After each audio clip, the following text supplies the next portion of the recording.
I went to work at 11 years old at the local country club, Latrobe Country Club. It was Arnie Palmer's club, where his old man was greenskeeper and Arnie was a caddy himself. So I show up, my old man said to me, he's an Italian immigrant, he goes, show up at the golf course a half an hour early. I'm like, Pop, why would I show up at the golf course? No one's there. And he just repeat himself, show up at the golf. So I knew as soon as my father started repeating himself, I didn't have a shot, right? So I called that immigrant Tourette's. He would just blurt shit out and didn't matter, I just did what my old man said, right? So I show up at the golf course half an hour early, I'm bored, I'm walking around. I'm sure it wasn't my father's intention, but he would have me show up and I'm walking around and I'm seeing where the pins were placed on blind dog legs, right? I'm seeing how the greens were cut in the morning so I could read the greens a little bit better. I'm just bored and I'm looking around. Well, there was a lady by the name of Mrs. Poland. Mrs. Poland was the best female golfer, and she was one of the best golfers, period. She wanted to be the best golfer in the club. And she would go out every single day. And she had me serendipitously as her caddy once, and then the next day she asked for me proactively, and that was a big deal, because sometimes you didn't get out more than 2 days a week. You'd sit up there the whole time and only get out a couple times. She had me the next day. Then she had me the next day. And I'm sitting here realizing, wow, this is a very big deal for me, and I don't want to blow this. And she'd start asking me innocuous questions, and then the questions just got more serious, and she started asking me personal questions, which made me very uncomfortable. And by the way, this is not a Mrs. Robinson story, so we're not going in that direction. But questions like, Keith, what do you want to do with your life? And I'd say, well, I don't know, I want to go to college.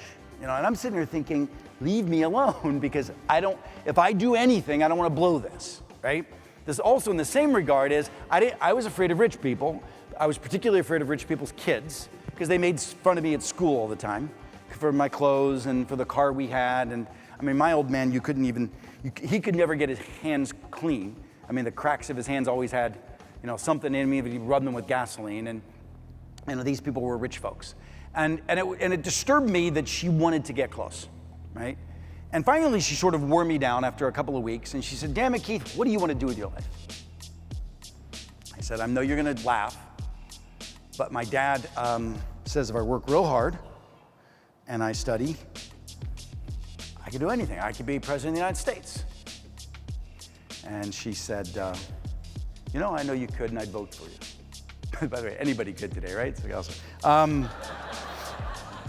So 2 weeks later, she had the local congressman in her foursome, a guy named Congressman Murtha, who took me under his wing. And I was just a kid in small public school at the time. Took me under his wing and encouraged me to get a private education. Our public schools in the system weren't that great at the time. He encouraged me to get involved in high school speech and debate. He gave me resources to study when I was doing Lincoln Douglas debate, et cetera. And I ended up winning the national speech and debate tournament as a high school student, which was my ticket into Yale University. And that was because this man took me under his wing. Now, I ended up not getting into politics because along the way, Congressman Murtha was indicted, but anyway, it's a whole different issue. The key, though, for me was, why did she do that? Why did she do that? And I want you to think about this, because of all the relationships that need to be important for you in your life that you may or may not be paying attention to sufficiently, why did she do that? And the answer was, she came from that side of the tracks and she wanted to pay it forward. She saw something in me, and all of those answers are right. But here's the bottom line, and it's very simple. I took 2 strokes off her golf score. And that's important, because in this, and I'm gonna just say it, we all know it, we live it. I mean, there was a book called Bowling Alone written about it. We all live in a self-centered, narcissistic, gotta get stuff done, take care of myself world.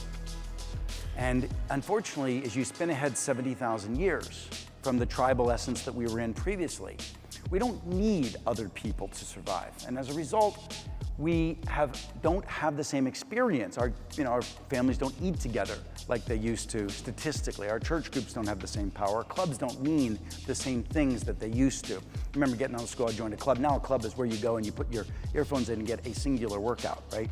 And so we're dealing in a world where your capacity, your client's capacity, people's capacity to create us is limited. And in fact, the us is us and them. We're walking around as tribes of one, tribes of a couple, tribes of a few. This fluid capacity of walking in a room and seeing us doesn't exist like it used to, right? And as a result, if you want to cut through that, simple rule, you bust your butt to serve. You bust your butt to lead with generosity, because that is the only thing that's going to arrest the attention of people who are worried about taking care of themselves, which is most of the world.